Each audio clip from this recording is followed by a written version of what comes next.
TVN. Este domingo, 1 de diciembre, se conmemora el Día Internacional de la Lucha contra el SIDA, enfermedad que, según expertos, se debe a factores como, por ejemplo, una falta de educación sexual integral desde los primeros niveles de enseñanza y un déficit de recursos públicos. Nos encontramos con María Elena Ceballos, ella es infectóloga de la Red de Salud UC Cristos. ¿Cómo estás? Muy buenas tardes. Hola, buenas tardes. Bueno, partamos por el escenario mundial, ¿no? Hay metas que se han fijado al año 2020, pero la verdad es que así como en nuestro país las cifras no son nada alentadoras, parece también ser la situación que se enfrenta mundialmente. Bueno, a nivel mundial todavía existe muchas personas viviendo con el VIH-Sida, ¿no es cierto? Más de 35 millones viven con esta enfermedad. También hemos tenido muchos fallecidos, sin embargo, las cifras a nivel mundial son alentadoras en el sentido que han ido disminuyendo los fallecidos, las muertes, ¿ya?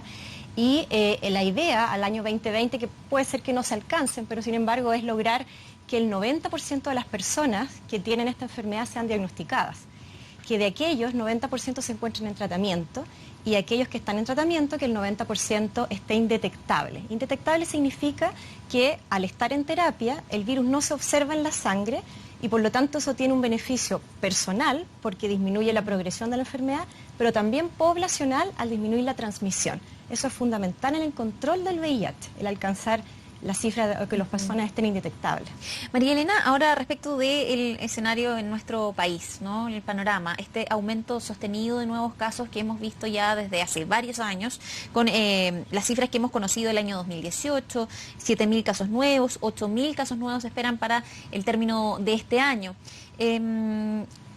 ¿Ha funcionado la estrategia más reciente que tiene que ver, por ejemplo, con la implementación del test rápido que se trató de difundir ampliamente luego que se conocieran las últimas cifras? ¿Han dado resultados ese tipo de medidas más recientes? Claro. Bueno, hay que considerar que el aumento de los nuevos casos en Chile no viene de hace 2 o 3 años. O sea, venimos hace más de 10 años con este problema y hace solo algunos años empezó esto a notarse un poco más, ¿ya? Pero la verdad es que esto es un problema que viene hace mucho tiempo. Entonces, las medidas implementadas son necesarias y adecuadas, que han sido principalmente aumentar los test diagnósticos y por otra parte, lo podemos conversar después con más detalle, el uso del PrEP, que es una profilaxis para prevenir la transmisión del virus. Esas son medidas que se han implementado hace no tanto tiempo, 1 o 2 años es poco para cuando uno viene con una epidemia que viene en alza durante tanto tiempo. Entonces hay que esperar que estas medidas empiecen, ¿no es cierto?, a hacer efecto. De todas formas se puede siempre hacer más y en ese sentido es necesario seguir difundiendo los testeos rápidos o los test de ELISA, seguir difundiendo el PrEP que, como te comentaba recién, se implementó recientemente este año el PrEP en el sistema público y la cantidad de personas que han accedido es poco, probablemente porque aún falta mucho más difusión. Además de aquellos 2 puntos, son fundamentales el implementar una educación sexual, ¿no es cierto?, irresponsable desde la infancia, en todas las escuelas del país, por otra parte. Por lo tanto, todavía hay mucho por hacer, pero hay que ver que estas medidas son recientemente implementadas y no van a dar, no van a ser los resultados tan inmediatos. María Elena, ¿cuántas personas viven en Chile con VIH y qué porcentaje de esas personas aún no sabe que vive con el virus? Sí, se estima que aproximadamente 70.000 personas viven con este virus, de los cuales un 60-70% sabe que tiene el virus, ¿ya? Eso significa que pueden haber 20.000 personas aún, son estimaciones, eso sí, que tienen el virus y no lo saben, ¿ya? Y eso es muy importante porque hablábamos del 90-90-90. Nuestro primer 90 en Chile todavía estamos en déficit, todavía nos falta diagnosticar para tratarlos y una vez tratados, ellos disminuyen la transmisión. Es la única forma que tenemos de evitar los nuevos casos, porque tenemos que prevenir con el preservativo, con la educación, con el PrEP, pero si no buscamos a los casos que todavía no saben, ellos siguen transmitiendo. O sea, la detección temprana es fundamental. Es fundamental. O sea, el testeo también es prevención, especialmente en nuestro país. Ahora, ¿cómo hemos avanzado en términos de tratamientos? En eso estamos bastante bien, ¿ya? Este segundo 90, yo les hablé del primero que era el diagnóstico, el segundo 90 es el tratamiento. Y ahí en Chile estamos muy bien, tenemos más del 80% alcanzado.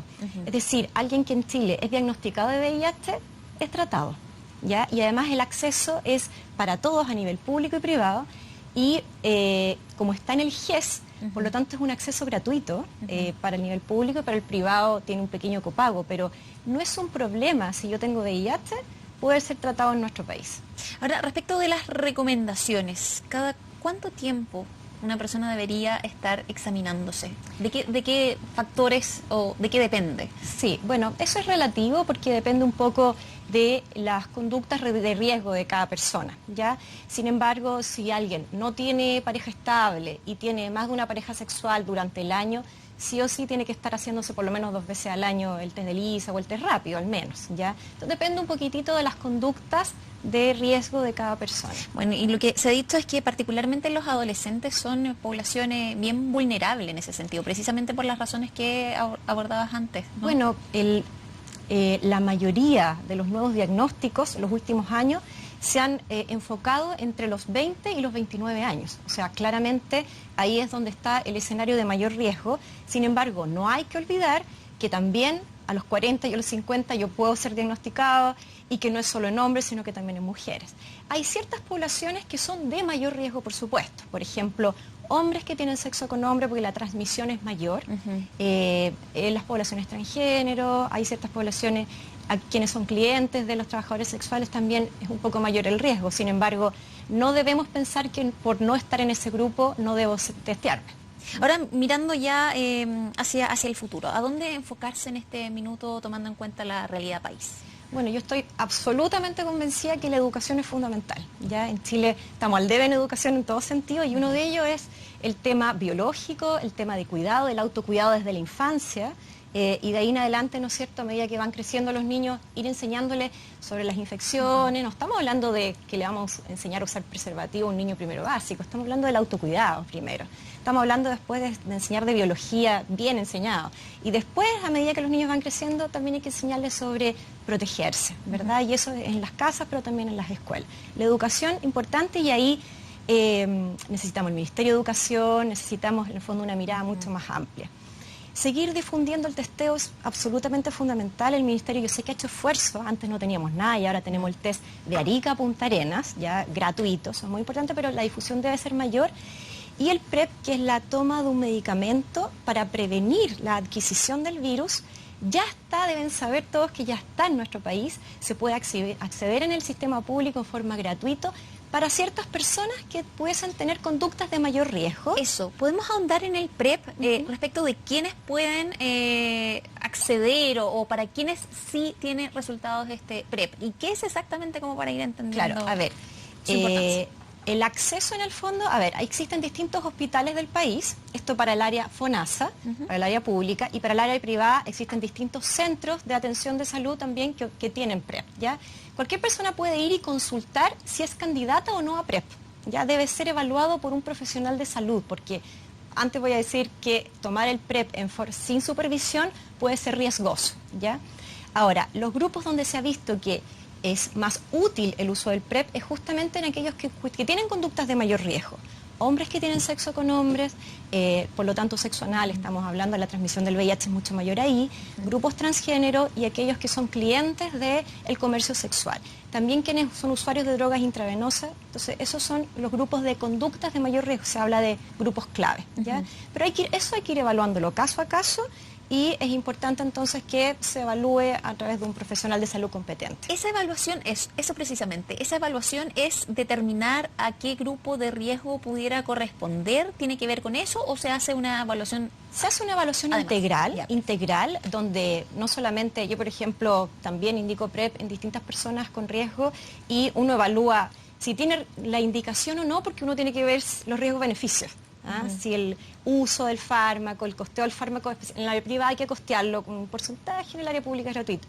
Pero de todas formas, si los costos versus los beneficios superan los beneficios sobre los costos, entonces ahí hay utilidad. ¿Y cuál es el riesgo de acceder eso o de usar el medicamento sin pertenecer quizás al grupo, digamos, ideal? A ver, no es que haya más riesgo por no ser del grupo ideal, sino que los riesgos en general puede haber algún daño sobre el riñón, si bien es un porcentaje muy bajo, pero de todas formas hay que estar monitorizándolo y si alguien lo usa sin supervisión puede tener riesgos renales sin saberlo, ¿ya? Y lo otro es que debe ser bien usado. porque así como los estudios que han mostrado que el PrEP es útil como en un 90%, es decir, disminuye en un 90% el riesgo de adquirirlo, eso siempre y cuando si yo lo tomo bien. Perfecto. Si yo no tomo bien el fármaco, puedo tener la falsa sensación de seguridad que estoy protegido y no lo estoy. ¿Cuántas veces se puede tomar el medicamento? El PrEP es una toma permanente mientras se mantengan las conductas de riesgo. Por eso es que esa toma debe ser bien ingerida, o sea, en el fondo debe tomarse bien, porque de otra forma yo puedo adquirir el VIH igual, y el riesgo es aún mayor estando tomando PrEP y adquirir el VIH porque ese virus se me hace resistente a los remedios.